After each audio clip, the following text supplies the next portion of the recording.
Hey everybody, it's Friday night and it's a lot later than I thought, so I'm going to take a break from what I've been doing and get some video shot here. This is my red claw crab tank, and if you can see, that rock has sort of a cavity underneath of it now, and that's because my red clawed crab has dug that out and is now living under there apparently. I was able to see its claws a minute ago, so I know it's under there. I did just drop a few little algae wafers in there in hopes that it will come out while we're chatting for a moment here, but we're only going to look at this tank for a moment. I've been working on this whole garden area setup for a little while, and before I show you what I've been doing today, I want to set up what I want to do a little bit. So if you've been following along, you know that I've been trying to set up a little bit of a waterfall behind one of the tanks and get a sort of a little paludarium set up. Well, I decided today that I was going to do something a little more in line with what I've wanted to do for a long time, and it's a lot more elaborate than a simple waterfall behind the tank. So without further ado, I'm just going to show you the rough framework that I've got worked out so far, and we'll go over a little bit of details of how it's going to work and what I expect it to be like, and so on and so forth. So it's going to be quite a bit more elaborate and impressive than we were originally thinking.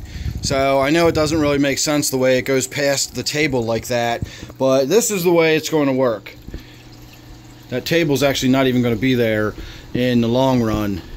So this section is going to be our backing, and the water is going to flow over top of this, whether it comes over in one spot, it comes over in a series, it comes down. You know, I can put a pipe with holes drilled to create like a rainfall effect.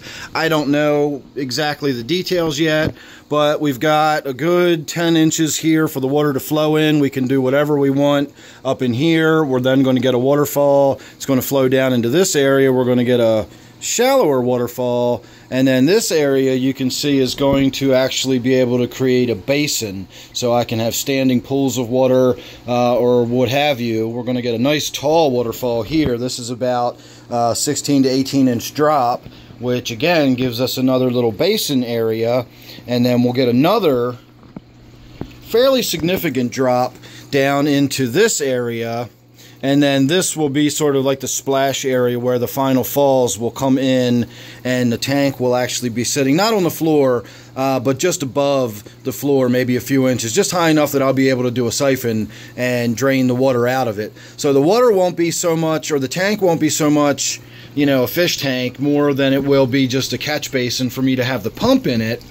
And then what we're going to have here is a 40-inch wide area, and then each level I'll be able to have either potted plants sitting in it. I can have maybe a pool at one end and then the water flowing over a fall on the other, maybe have a fall on either end with the pool in the middle.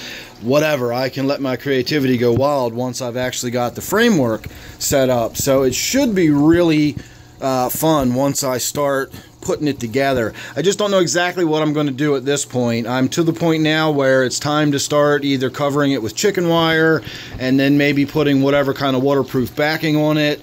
I'm thinking, since I've done this much and I've gone this elaborate, that I should probably just do it right and put a fiberglass frame over the whole thing, you know, or just, you know, do the chicken wire and then cover it with the fiberglass and the epoxy resin, and then that would give me a fairly lightweight and very strong waterproof background. And of course, once I get to putting it together, this is just the rough framework. I'll have, you know, sides will come up here, so this will actually truly be a basin down in this area, and we'll have, you know, this doesn't necessarily have to be hard angles. It can be mounded and have water flowing down over a hill.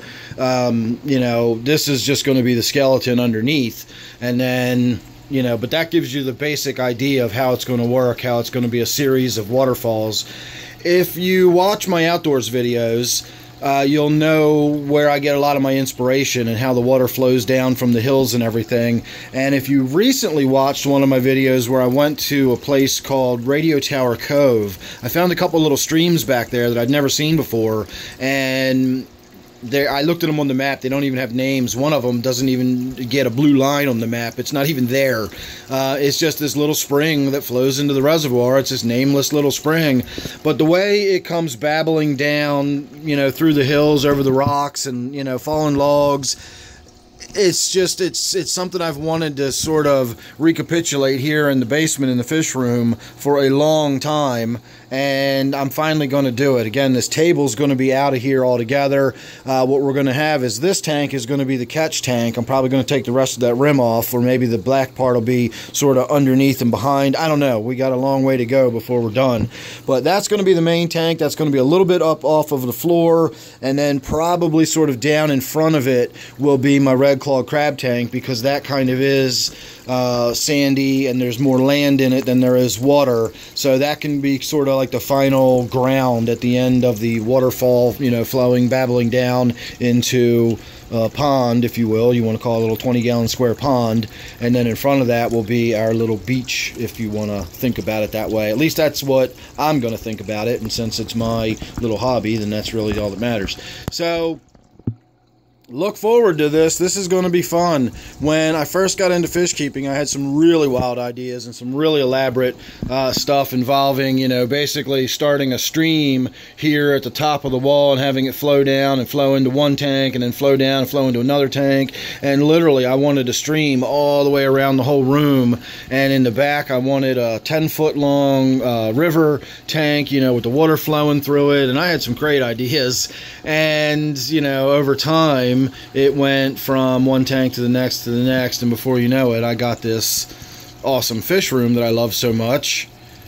And I've just been wanting to do something interesting and different. I've been tinkering with this project over here. I've been kind of messing around with the garden tank, and I've just kind of hit a creative slump when I didn't get that other waterfall to work the way I wanted it to, and I've been racking my brain on how to do that one differently. And I thought, you know what, instead of doing it differently, let's learn from that and go bigger and do better. And so this is what I've got worked out so far.